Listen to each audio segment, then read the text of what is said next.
Hello people, Linker here with a quick but important endgame campaign benchmarked predictive SI Tierlist update. Now we need to talk endgame strats, synergies, metashifts, and more, so let's get right to it. Now in this one we really worked on simplifying it, tiers, benchmarks, so it's more accessible while adding important endgame information. You have now in-tier priority going left to right, so Rowan before Thorin for example, Wukong before Respin, and so on and so forth. So, in-tier priority going left to right and much more we gotta cover. Because of this, it's important that we talk right away, first out of the bat, before everybody leaves, like and subscribe. Daimon, I advise you do him first. Now, some people ask me, if you advise them first, why is he not the first in the tier list? Yo, while theory crafting endgame brings these top 3 forward, if you have a full campaign bag, if you're predicting which might get power creep, these 3 are more consistent. Rowan, Thorin, Lucretia, I still think Daimon is the easiest and most trivial to build first. So, endgame Ron for example, signature item makes him a crazy support, but he doesn't damage. Thorin, always incredible in multi-sets, you always find something that he's good against, but in singles, he sometimes is a little bit more tricky when you're building it up. Lucretia, she's a beast, you can work everywhere, but she's much more expensive than Daimon is, so it was important for me before we're even 2 minutes into this video, build Daimon first. So yeah, definitely take context in. We made this other video for you to watch if you want to apply this to your decisions, but in general, this tier list is one of the greatest I think I've worked on. Many content creators helped me with this. Shout out to Blackie, Luke, AMB, many more. And I think it can survive forward for going many months forward because of the predictive nature of this one, because we kept those carries that are less prone to power creep up, and especially the supports that I know you will need in the upper tiers while moving the rest down. Top 25 SSS and A tiers, bottom 25 C and F tiers, and B is just the focal point of balance. So if you see a hero in A tier, they're really good heroes. Like if you see, for example, Ainz, incredible hero, we'll talk about him in just a second. If you see a hero on the top of B tier, over here, they're a good hero. If you see a hero here, well, they're average. They have their shine spots, they have their bad spots. Even in C tier, like very specific players might make use of it, but you should know what you're doing if you're going into these characters. Same goes for the bottom of the B tier, while the characters in the very top tiers, you're safer picking them and investing in them going forward into the next few months. They're going to remain easy to use, is my prediction.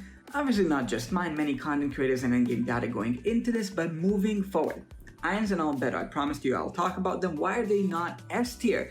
That's because they are pure strength. They have pure scaling strength. You just like go all the way, high percents, big blast, scaling PvP incredibly. I think PvP is their forte. This is why I prioritize them. I have a video about how to counter Ainz mostly with other Ainz counters, which they did pretty well. I even mentioned Alan Lucretia there very early. Definitely check that out. But predictively, they do rely on dimensionals for a predictive SI campaign tier list. Which is why they find themselves on the top of A tier. So this is like really good placement still, below like the top 15.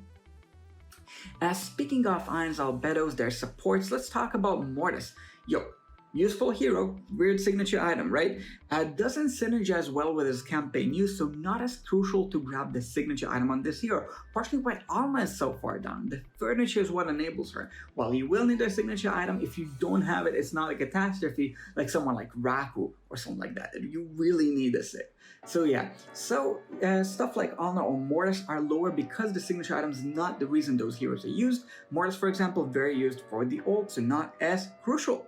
There's also many great heroes with clunky signature items that go alongside this trend. Like the easiest ones I can think about is like stuff like Lorsan or Namora, where endgame campaign usage, they're ranked very, very high. But in this tier list, they're not going to reflect that because the signature item is not the reason that they are used.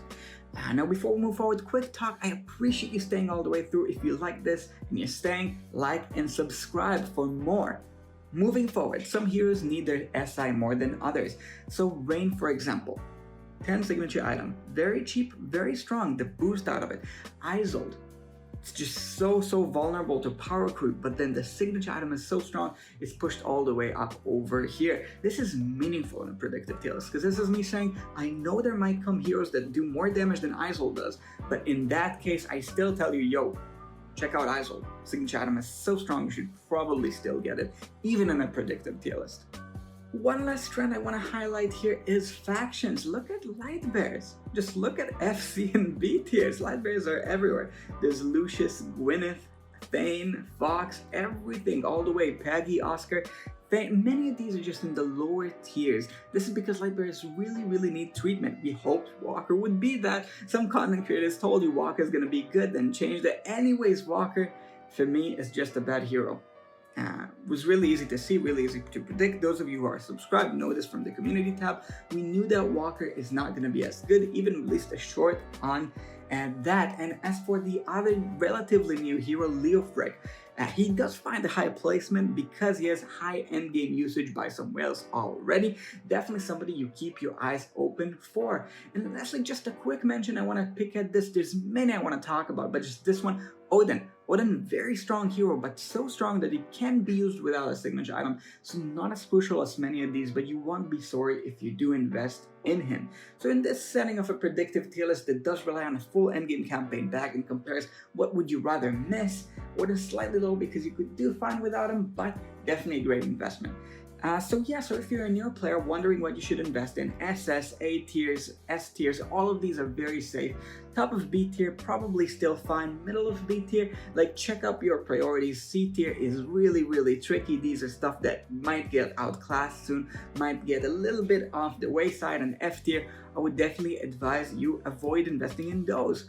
But just for campaigns, so obviously there's other modes, it depends on your priority. For example, Dress one hero that for AE your guild might tell you, yo, we want you to have a Dress for better AE damage. Definitely get that. The reason I don't mix those tier lists together is that we already account for so much context. I covered that in the other video. If I had to account for how much do you care about PvP and campaign, these would just be an endless rant about context that you just can't infer anything out of. So for campaign, these are going to be your priorities going forward. This is what you want to invest in, and these are the investments that will hold through the upcoming month. So again, predictive tier lists can survive for much longer than those snapshot ones. I hope this helped you. Special thanks to the Discord, to the Twitch, to everybody that came online and helped me do this. Many people encouraged me a lot. Shout out to Baka, who really tried to get me to stream for a while. Zuri, many more people. Like and subscribe if you like this content. I absolutely appreciate you staying all the way through. And for now, I've been Linker. Peace.